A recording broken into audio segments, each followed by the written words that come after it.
السلام عليكم ورحمة الله وبركاته. إخواني iyo waramaseetiin meel kasta aad joogtiin waan salaamaya.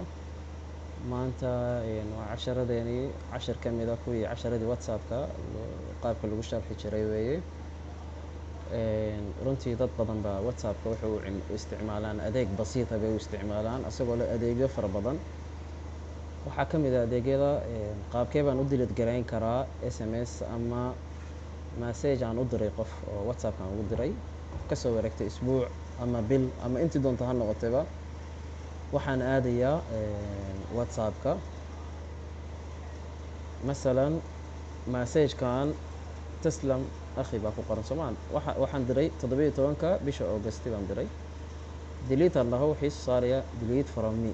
طيب أنا مرة delete for me waxaan rabaa delete for everyone. طيب waxaan aadayaa meesha waqtiga sameyska. markaan meesha sameyska waqtigaan aado waxaan geenayaa 17 bisha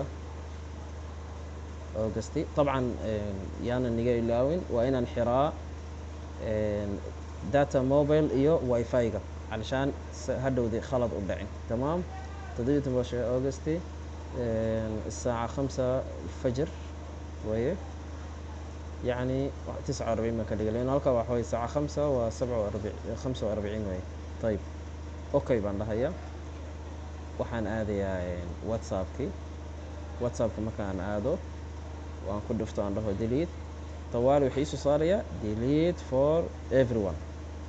hadda haddaan ku dhufto delete asagana messagekaas waa ka baxaya anigana waa iga baxaya. طيب markaan delete gareeyo waxaan ku soo laabanayaa waqtiga.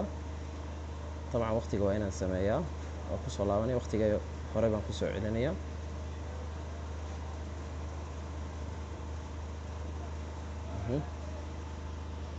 54 وبس انتهى. شكرا على حسن استماعكم. السلام عليكم ورحمة الله وبركاته.